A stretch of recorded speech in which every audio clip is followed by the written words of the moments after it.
Hello everyone, मैं परवीर आज एक और हरियाणा जीके की वीडियो के साथ आज हम पढ़ेंगे राष्ट्रीय उद्यान व वन्य जीव अभ्यारण्य। ये जो आपका टॉपिक है राष्ट्रीय उद्यान और वन्य जीव अभ्यारण्य, ये बहुत ज्यादा इंपॉर्टेंट टॉपिक है और बिल्कुल आसान टॉपिक है और इससे जो है एग्जाम के अंदर बहुत बार क्वेश्चन आया हुआ है। लगभग हर एग्जाम के अंदर आपको इससे क्वेश्चन देखने को मिल जाएगा, इसलिए बहुत ज्यादा इंपॉर्टेंट टॉपिक है। बिल्कुल अच्छी तरह से हम इसको पढ़ेंगे। तो सबसे पहले इस टॉपिक को पढ़ने से पहले हमें यह पता होना चाहिए कि राष्ट्रीय उद्यान ये क्या है और वन्य जीव अभ्यारण्य ये क्या है। बेसिकली इसमें दो चीजें हैं, राष्ट्रीय उद्यान और वन्य जीव अभ्यारण्य। तो ये क्या होते हैं पहले मैं आपको ये बताता हूँ। देखिए, राष्ट्रीय उद्यान सबसे पहले हम एक बार बात कर लें इनको जनरली हम बोलते क्या है। तो राष्ट्रीय उद्यान को आपने सुना होगा, जनरली हम इंग्लिश में बोलते हैं नेशनल पार्क। राष्ट्रीय उद्यान होता है नेशनल पार्क, ठीक है। और वन्य जीव अभ्यारण्य होता है वाइल्ड लाइफ सेंचुरी। वन्य जीव अभ्यारण्य होता है वाइल्ड लाइफ सेंचुरी, ठीक है। तो नेशनल पार्क और वाइल्ड लाइफ सेंचुरी यानी कि राष्ट्रीय उद्यान और वन्यजीव अभ्यारण्य क्या होते हैं। देखिए, जैसा कि आपको पता है कि जैसे हमारा इंडस्ट्रियल डेवलपमेंट होता जा रहा है, उसी के साथ साथ हमारे जो नेचर की ब्यूटी है वो कम होती जा रही है। हमारी जो प्राकृतिक सुंदरता है वो कम होती जा रही है। जो पशु पक्षियां हैं, पेड़ हैं, वो कम होते जा रहे हैं। बहुत सारे पशु पक्षियों की प्रजातियां विलुप्त होती जा रही हैं, कम होती जा रही हैं। आपने देखा होगा घरों में, आपने जब देखा होगा कि बहुत साल पहले की, अगर हम कुछ साल पहले की ही बात करें तो चिड़िया चह जाती थी रोज सुबह।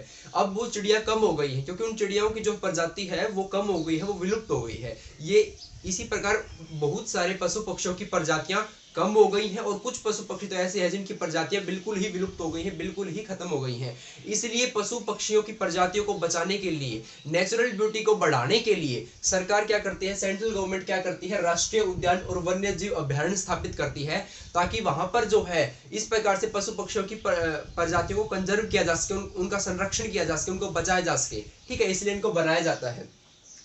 तो इसलिए राष्ट्रीय उद्यान और वन्यजीव अभ्यारण्य जगह जगह पर जो है सेंट्रल गवर्नमेंट के द्वारा बनाए जाते हैं ताकि जो पशु पक्षी है उनका जो है उनकी प्रजातियों का बचाव हो सके और उनका जो है कोई भी उनका शिकार न कर सके, और इस प्रकार से जो है उनके कंजर्वेशन के लिए ये बनाए जाते हैं बेसिकली, ठीक है। तो आपको पता चल गया कि राष्ट्रीय उद्यान और वन्यजीव अभ्यारण्य पशु पक्षियों की प्रजातियों को बचाने के लिए, नेचुरल ब्यूटी को इंक्रीज करने के लिए यहाँ पर बहुत सारे पेड़ मिलेंगे, पशु पक्षी मिलेंगे आपको, इसलिए बनाए जाते हैं, ठीक है। तो अगर हम बात करें हरियाणा की, हम हरियाणा के बारे में पढ़ रहे हैं आज, तो राष्ट्रीय उद्यान हरियाणा में 2 है, नेशनल पार्क हरियाणा में 2 है और वन्यजीव अभ्यारण्य 8 है। 2 नेशनल पार्क यानी कि राष्ट्रीय उद्यान है और 8 वन्यजीव अभ्यारण्य यानी कि वाइल्ड लाइफ सेंचुरी है, ठीक है। अब अगर बात करें इन दोनों में क्या डिफरेंस है, राष्ट्रीय उद्यान और वन्यजीव अभ्यारण्य में, ठीक है। बेसिकली दोनों सेम चीज है, बस एक आप ये मानकर चलें कि राष्ट्रीय उद्यान थोड़े लॉ एंड ऑर्डर के मामले में बड़े होते हैं और ये थोड़े छोटे होते हैं। लॉ एंड ऑर्डर की बात मैं क्यों कर रहा हूँ, साइज की बात मैं यहाँ पर नहीं कर रहा, यहाँ पर मैं बात कर रहा हूँ लॉ एंड ऑर्डर की। साइज में जो वन्यजीव अभ्यारण्य भी बड़ा हो सकता है, आप पढ़ेंगे अभी देखना, राष्ट्रीय उद्यान से वन्यजीव अभ्यारण्य बड़ा मिलेगा, लेकिन कोई जरूरी नहीं कि कौन सा बड़ा है। बात है लॉ एंड ऑर्डर की, जब आप राष्ट्रीय उद्यान में है तो ऐसे ही कोई जो आम आदमी है ऐसे ही सीधा नहीं जा सकता, इसके अंदर जाने के लिए परमिशन चाहिए होती है, टिकट लगती है तब अंदर जा सकते हैं और अंदर भी बहुत सारे रूल्स को हमें फॉलो करना पड़ता है, ठीक है। बहुत सारी रेस्ट्रिक्शंस होती हैं, उनके अकॉर्डिंग हमें रूल्स के अकॉर्डिंग यहाँ पर जो अपना घूमना फिरना होता है। ऐसे ही हम जो है अपने अकॉर्डिंग नहीं कर सकते, यहाँ पर बहुत सारे रूल्स को फॉलो करना होता है, ठीक है। शिकार नहीं कर सकते, कुछ मतलब अदर एक्टिविटीज, बहुत सारी एक्टिविटीज यहाँ पर बैन है। और इसी प्रकार वन्यजीव अभ्यारण्य है, इसमें इतने रेस्ट्रिक्शंस नहीं है, इसमें इतनी बाधाएं नहीं है जितनी कि राष्ट्रीय उद्यान के अंदर है। इसमें इतने नियम नहीं बनाए गए हैं घूमने फिरने के लिए जितने कि राष्ट्रीय उद्यान में बनाए गए हैं। तो इसलिए लॉ एंड ऑर्डर के मामले में थोड़े छोटे होते हैं, बस बेसिकली ये डिफरेंस है। बाकी दोनों चीज सेम है लगभग, ठीक है। दोनों ही जो है पशु पक्षियों की प्रजातियों को बचाने के लिए बनाए जाते हैं, स्थापित किए जाते हैं, ठीक है, सेंट्रल गवर्नमेंट के द्वारा। तो अगर हम बात करें सबसे पहले राष्ट्रीय उद्यान की, तो मैंने बताया था कि हरियाणा में केवल 2 ही राष्ट्रीय उद्यान है, 2 ही नेशनल पार्क है, ठीक है। कौन कौन से हैं, सबसे पहले हम पढ़ेंगे सुल्तानपुर नेशनल पार्क यानी कि सुल्तानपुर राष्ट्रीय उद्यान। अगर आपसे कोई पूछे कि सुल्तानपुर राष्ट्रीय उद्यान कहां पर स्थापित है या कहां पर है, तो ये बहुत बार ऐसे एग्जाम में ज्यादातर क्वेश्चन यही आते हैं कि वो कहां पर है, ये वन्यजीव अभ्यारण्य कहां पर स्थित है या ये राष्ट्रीय उद्यान कहां पर स्थित है। तो ये सबसे ज्यादा क्वेश्चन आते हैं इससे। तो ये आपका गुरुग्राम के अंदर स्थित है, गुरुग्राम, जिसे आप गुड़गांव के नाम से जानते हैं, अब आपको पता है कि इसका नाम गुरुग्राम हो गया है। तो वहां पर है आपका सुल्तानपुर राष्ट्रीय उद्यान। सबसे पहले हम इसे पढ़ रहे हैं क्योंकि ये सबसे पुराना आपका राष्ट्रीय उद्यान रहेगा। सबसे पुराना राष्ट्रीय उद्यान कौन सा, आपका सुल्तानपुर राष्ट्रीय उद्यान है, ठीक है। वैसे तो ये बेसिकली 1971 में स्थापित किया गया था, 1971 में इसे स्थापित किया गया था, लेकिन जब ये स्थापित किया गया, जब इसे बनाया गया, तब ये राष्ट्रीय उद्यान नहीं था। राष्ट्रीय उद्यान ये 1989 में बनाया गया है, ठीक है, कई बुक्स में आपको 1991 भी मिल जाएगा, लेकिन ऑफिशियल इसका 1989 ही है। 1989 में जो है इसे क्या किया गया था, राष्ट्रीय उद्यान का दर्जा दिया गया था। उससे पहले ये राष्ट्रीय उद्यान नहीं था, उससे पहले ये पक्षी विहार था। ठीक है, उससे पहले सिंपली एक पक्षी विहार था। 1989 में इसे राष्ट्रीय उद्यान का दर्जा दे दिया गया। तो 1971 में स्थापित किया गया था, तब इसका नाम था सलीम अली पक्षी विहार। सलीम अली पक्षी विहार। अब ये जो पक्षी विहार था ये 1971 में बनाया गया था, ये सलीम अली पक्षी विहार था। अब ये सलीम अली पक्षी विहार, इसका नाम क्यों था, इसमें जो सलीम अली है, डॉक्टर सलीम अली, ये एक बहुत बड़े ऑर्निथोलॉजिस्ट थे, मतलब कि पक्षियों के बारे में जो है पढ़ते थे, स्टडी करते थे। जो पक्षियों के बारे में ऐसे पढ़ते हैं उनको बोला जाता है ऑर्निथोलॉजिस्ट। ठीक है, और स्टडी को बोला जाता है ऑर्निथोलॉजी। तो इसलिए डॉक्टर सलीम अली है, वो बहुत ही बड़े ऑर्निथोलॉजिस्ट थे। उन्होंने जो है इस पक्षी विहार को बनाने में उनका बहुत बड़ा योगदान था, इसलिए उनके नाम पर इसका नाम रख दिया गया सलीम अली पक्षी विहार। और जो है इन्हें बर्ड मैन ऑफ इंडिया से भी जाना जाता है। इन्होंने पशु पक्षियों के जो है विकास के लिए उनकी प्रजातियों के बारे में बहुत सारी रिसर्च की है, इसलिए इनको बर्ड मैन ऑफ इंडिया भी बोला जाता है। स्पेशली इनके पक्षियों के बारे में बहुत विशेष रुचि थी, इसलिए इनको बर्ड मैन ऑफ इंडिया बोला जाता है। Bird man of India exam के अंदर आ सकता है कि बर्ड मैन ऑफ इंडिया के नाम से कौन जाने जाते हैं, आपके डॉक्टर सलीम अली। ठीक है, भारत के doctor Salim Ali bird man of India, इनके नाम पर 1971 में गुरुग्राम के अंदर यानी कि गुड़गांव के अंदर स्थापित किया गया था। कौन सा, सलीम अली पक्षी विहार। बाद में 1989 में जो है इसे सुल्तानपुर राष्ट्रीय उद्यान बना दिया गया। इसे राष्ट्रीय उद्यान का जो है नेशनल पार्क का दर्जा दे दिया गया। कब है, 1989 में, जब हरियाणा के 4 जिले बने थे 1989 में, आपको पता है। तो 1989 में क्या कर दिया गया, सुल्तानपुर राष्ट्रीय उद्यान मतलब हो गया, ये राष्ट्रीय उद्यान हो गया, पहले एक पक्षी विहार था। अगर हम बात करें इसके एरिया की, तो ये 1.43 वर्ग किलोमीटर एरिया के अंदर फैला हुआ है। सुल्तानपुर राष्ट्रीय उद्यान 1.43 वर्ग किलोमीटर के अंदर फैला हुआ है, वर्ग किलोमीटर के अंदर जो है ये फैला हुआ है। अगर इसकी विशेषता की बात करें तो इसकी विशेषता है, बहुत बार एग्जाम में यहाँ से क्वेश्चन आया हुआ है, साइबेरियन सार्स। ठीक है, इसकी विशेषता क्या है, साइबेरियन सार्स। जो साइबेरियन सार्स से क्या होते हैं, ये सार्स पक्षी होते हैं जो कि साइबेरिया से आते हैं। साइबेरिया की रसिया का ही पार्ट है, बेसिकली आप ये समझ लीजिए, रसिया की साइड से जो है सारस माइग्रेट होकर सुल्तानपुर राष्ट्रीय उद्यान में आते हैं। जब हमारे यहाँ पर सर्दी पड़ती है तब उस टाइम पर जो है रूस के अंदर वहां पर इस एरिया में, साइबेरिया में बहुत ज्यादा जो है ठंड पड़ती है, बहुत ज्यादा ठंड पड़ती है। इसलिए जो वहाँ के जो सार्स पक्षी है वो माइग्रेट होकर उड़कर जो है वो यहाँ पर हमारे हरियाणा के गुड़गांव के सुल्तानपुर राष्ट्रीय उद्यान में आते हैं। ठीक है, हरियाणा के सुल्तानपुर राष्ट्रीय उद्यान में कौन से आते हैं, साइबेरियन सार्स आते हैं सर्दियों के मौसम में। ठीक है, इसलिए विशेषता है इसकी। जब ये साइबेरियन सार्स आते हैं तब यहाँ पर जो पर्यटन है वो बहुत ज्यादा बढ़ जाता है, नॉर्मल बाकी डेज के अकॉर्डिंग, बाकी दिनों से जो ज्यादा बढ़ जाता है। बहुत सारे पर्यटक हैं इन साइबेरियन सार्स को देखने के लिए सुल्तानपुर राष्ट्रीय उद्यान में आते हैं। ठीक है, तो इसकी विशेषता है साइबेरियन सार्स। 1989 में इसे राष्ट्रीय उद्यान का दर्जा दे दिया गया था। 1971 में इसको बेसिकली स्थापित किया गया था, जब ये था सलीम अली पक्षी विहार। सलीम अली, डॉक्टर सलीम अली बहुत ही फेमस ऑर्निथोलॉजिस्ट थे और उनके नाम पर जो है इसका नाम रखा गया था तब, और इन्हें बर्ड मैन ऑफ इंडिया से भी जाना जाता है। उसके बाद हम पढ़ेंगे अब दूसरा, मैंने बताया कि 2 राष्ट्रीय उद्यान है हरियाणा के अंदर। अब दूसरा है आपका एक यमुनानगर के अंदर है, कलेसर राष्ट्रीय उद्यान। कलेसर राष्ट्रीय उद्यान, तो अगर आपसे पूछे कि कलेसर राष्ट्रीय उद्यान जो है वो कहां पर स्थित है, तो वो आपका यमुनानगर के अंदर है। हरियाणा के यमुनानगर के अंदर कौन सा राष्ट्रीय उद्यान है, कलेसर राष्ट्रीय उद्यान है। कलेसर राष्ट्रीय उद्यान जो है इन दोनों राष्ट्रीय उद्यान में, क्योंकि हरियाणा में 2 ही नेशनल पार्क है, 2 ही राष्ट्रीय उद्यान है, इन दोनों में ये बड़ा है। कौन सा बड़ा है, कलेसर बड़ा। ये फैला हुआ है आपको 11,570 एकड़ के अंदर, 11,570 एकड़ के अंदर फैला हुआ है कलेसर राष्ट्रीय उद्यान। दोनों में बड़ा कौन सा है, यही बड़ा है। सबसे बड़ा राष्ट्रीय उद्यान कौन सा है, यही हो गया, क्योंकि 2 ही है और दोनों में कौन सा बड़ा है, कलेसर वाला बड़ा है। ठीक है, तो आपको पता होना चाहिए भी कौन सा राष्ट्रीय उद्यान बड़ा है। ठीक है, तो कलेसर वाला बड़ा है, इसका एरिया पता होना चाहिए, 11,570 एकड़ है और ये यमुनानगर के अंदर है। जैसे उसकी विशेषता थी साइबेरियन सार्स, इसी प्रकार इसकी विशेषता है लाल जंगली मुर्गा। लाल जंगली मुर्गा, ठीक है, तो एक बार ये एचएसएससी के एग्जाम के अंदर आया हुआ भी है लाल जंगली मुर्गा। तो ये लाल जंगली मुर्गा कहाँ पर, किसकी स्पेशलिटी है, कलेसर राष्ट्रीय उद्यान। ठीक है, ये यहाँ पर पाए जाते हैं, कहाँ पर, कलेसर राष्ट्रीय उद्यान में। तो ये हमारे 2 ही नेशनल पार्क थे, बिल्कुल जल्दी हो गई है, क्योंकि 2 ही नेशनल पार्क है हरियाणा के अंदर, एक आपका कलेसर जो कि यमुनानगर के अंदर है और एक आपका सुल्तानपुर जो कि गुरुग्राम के अंदर है। अब आता है हमारे पास, हम पढ़ रहे हैं वन्य जीव अभ्यारण्य। तो वन्य जीव अभ्यारण्य, वन्य जीव अभ्यारण्य हरियाणा में मैंने बताया था कितने हैं, 8 वन्य जीव अभ्यारण्य हरियाणा में। कितने वन्य जीव अभ्यारण्य है, 8 वन्य जीव अभ्यारण्य है। इनसे बेसिकली जो है सिद्ध आता है कि ये वन्य जीव अभ्यारण्य कहाँ पर स्थित है। ठीक है, तो सबसे पहले अगर हम बात करें तो सबसे पहले है आपका वही जो हमने यमुनानगर के अंदर हमने पढ़ा है ना, कलेसर राष्ट्रीय उद्यान, उसी के नाम पर यमुनानगर के अंदर ही एक वन्य जीव अभयारण्य भी है, कालेसर वन्य जीव अभयारण्य। उसको कालेसर भी बोल देते हैं, सिंपली कालेसर भी बोल देते हैं, उसमें कोई कंफ्यूज होने की जरूरत नहीं है। कालेसर वन्य जीव अभयारण्य। तो कालेसर वन्य जीव अभयारण्य अगर आपसे पूछे तो कहां पर है? यमुनानगर के अंदर है। उसके बाद दो पंचकुला के अंदर है आपके, एक तो है आपका वीर शिकारगढ़ वन्य जीव अभयारण्य, वीर शिकारगढ़ वन्य जीव अभयारण्य, और एक है आपका खोल ही रहतान, खोल ही रहतान। ज्यादा ट्रिक्स के अंदर आपको कंफ्यूज होने की जरूरत नहीं, क्योंकि जितनी ज्यादा ट्रिक्स हो जाएंगे हर टॉपिक के अंदर अगर आप ट्रिक्स याद करें तो ट्रिक्स के अंदर ही आप कंफ्यूज हो जाएंगे। तो सिंपली 8 ही वन्यजीव अभयारण्य डायरेक्टली 2-3 बार पढ़ेंगे तो अपने आप याद हो जाएंगे। वीर शिकारगढ़ वन्यजीव अभयारण्य और खोल ही रहतान दोनों कहां पर आपके? दोनों आपके पंचकुला के अंदर है। दोनों कहां पर है? पंचकुला के अंदर है। कालेसर वन्यजीव अभयारण्य यमुनानगर के अंदर है, खोल ही रहतान और आपका वीर शिकारगढ़ वन्यजीव अभयारण्य पंचकुला के अंदर है। ठीक है, इनसे जो और क्वेश्चन बनते हैं वो हम अभी इसी के बाद पढ़ेंगे। पहले एक बार हम ये पढ़ लेते हैं कौन सा कहां पर स्थित है। सबसे ज्यादा क्वेश्चन यही आता है इस वन्यजीव अभयारण्य से कि ये कहां पर स्थित है। ठीक है, उसके बाद आता है छिलछिला,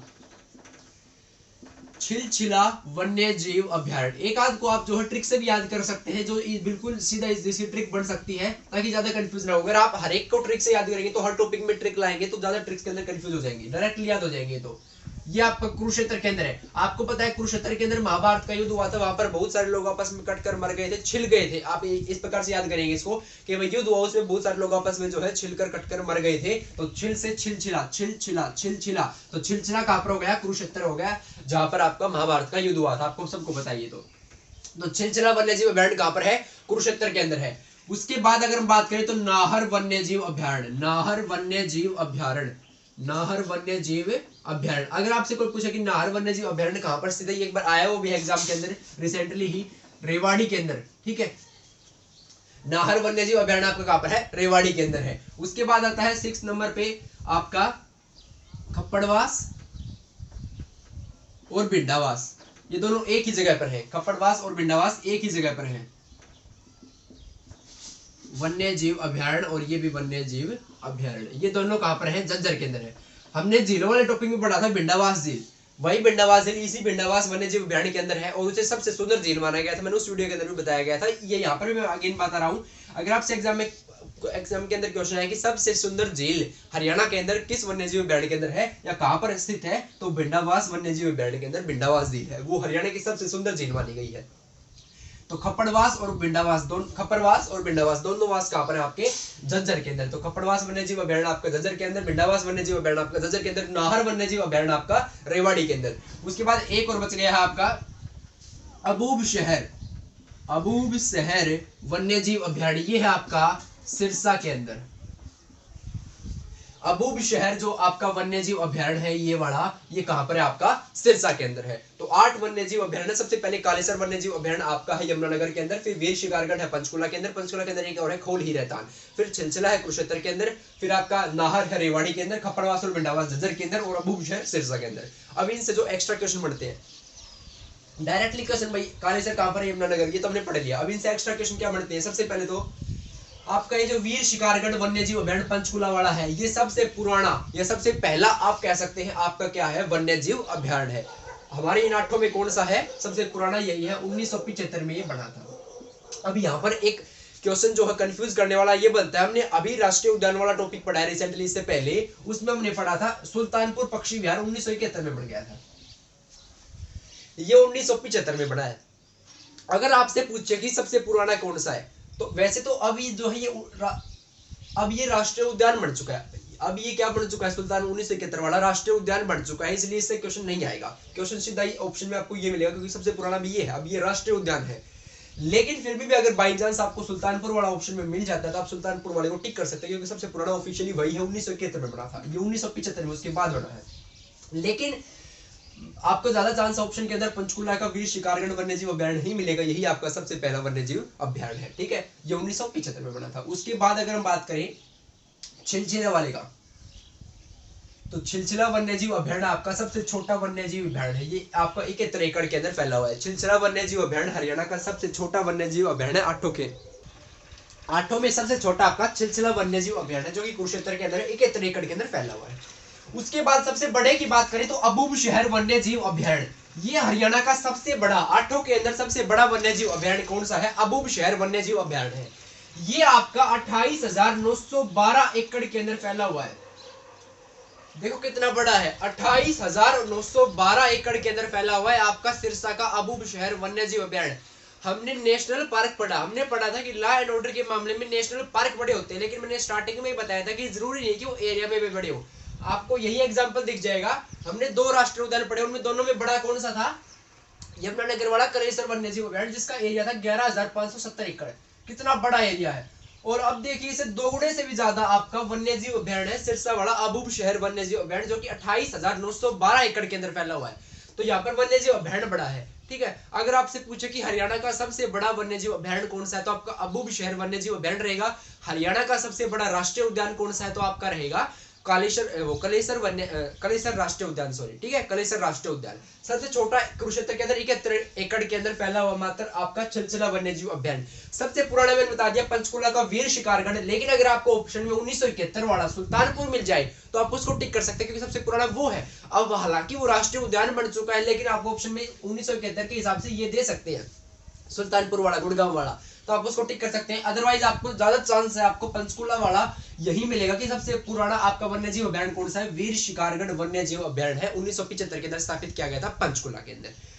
ये इससे क्वेश्चन बनते हैं। सबसे सुंदर झील आपकी भिंडावास वन्य जीव अभ्यारण्य के अंदर। तो ये 8 है, हमने पढ़े कलेसर यमुनानगर के अंदर, वीर शिकारगढ़ और खोल हीराधर पंचकुला के अंदर, कुरुक्षेत्र के अंदर। ये 2 अच्छे लगे सभी। तो छिलछिला वन्य जीव अभ्यारण्य कुरुक्षेत्र के अंदर, नाहर है रेवाड़ी के अंदर, खप्परवास और भिंडावास दज्जर के अंदर, और अबूबशहर आपका सिरसा के अंदर 28,912 एकड़ के अंदर फैला हुआ है। इसके अलावा ये तो थे वन्यजीव अभ्यारण्य और राष्ट्रीय उद्यान। इसके अलावा 2-3 क्वेश्चन और बढ़ते हैं इसी टॉपिक के अंदर, मैंने वो इंक्लूड कर लिए क्योंकि इसी से जुड़े हुए हैं वो क्वेश्चन। हरियाणा के अंदर राष्ट्रीय उद्यान और वन्यजीव अभ्यारण्य के अलावा कुछ संरक्षण केंद्र भी बनाए गए हैं। संरक्षण के अंदर भी बस उसी प्रकार से है, वही पशु पक्षियों को कंजर्व करने के लिए, उनकी प्रजातियों को संरक्षण करने के लिए, उनको संरक्षित करने के लिए, सुरक्षित रखने के लिए बनाए जाते हैं। तो हरियाणा में 2 संरक्षण केंद्र और हैं, वो और पढ़ लेते हैं। एक है आपका सरस्वती वन्य जीव संरक्षण केंद्र, सरस्वती वन्य जीव संरक्षण केंद्र। या अगर आपसे कोई पूछे कि कहां पर है, तो आप डायरेक्टली सीधा बता देंगे कैथल के अंदर है। सरस्वती वन्य जीव संरक्षण केंद्र, अभ्यारण्य नहीं है ये संरक्षण केंद्र, ध्यान रखना। सरस्वती वन्य जीव संरक्षण केंद्र कहां पर है? ये कैथल के अंदर है। और एक है आपका बीरबारा, वो था वीर शिकारगढ़ पंचकुला के अंदर, ये बीरबारा है, बीरबारा वन्य जीव संरक्षण केंद्र, ये आपका जींद के अंदर है। कहां पर है ये? जींद के अंदर है। 2 संरक्षण केंद्र है, एक आपका सरस्वती वन्य जीव संरक्षण केंद्र जो कि कैथल के अंदर है। अभी एक टॉपिक और है इसके बाद, एक बीरबारा वन्य जीव संरक्षण केंद्र, वो आपका जींद के अंदर है। उसके अलावा 2 उद्यान भी हरियाणा के अंदर, हिसार बोल रहा हूं,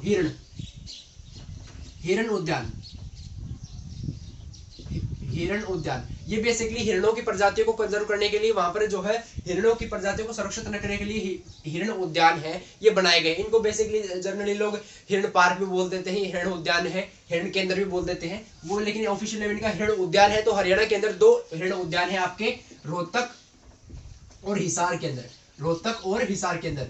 हिरण आपको पता है क्या होते हैं? हम छोटी क्लासेज में पढ़ते थे इंग्लिश में, डियर हिरण होता है, एक डियर होता था DEAR वाला, ये होता है प्रिय, और ये डियर आपका हिरण होता है, मृग। तो आपका हिरण उद्यान, 2 हिरण उद्यान हरियाणा के अंदर, एक रोहतक के अंदर, एक हिसार के अंदर। 2 संरक्षण केंद्र, सरस्वती वाला है कैथल के अंदर और बीरबारा है आपका जींद के अंदर। 8 वन्यजीव अभ्यारण्य है और 2 नेशनल पार्क राष्ट्रीय उद्यान है, वो हमने पढ़ ली है। हमने जो है ये कंप्लीट टॉपिक पढ़ लिया बिल्कुल अच्छी तरह से। अगर फिर भी आपको इस टॉपिक में, इस लेसन में कोई भी डाउट है तो आप मुझसे कमेंट सेक्शन के अंदर जरूर पूछ सकते हैं। Thank you.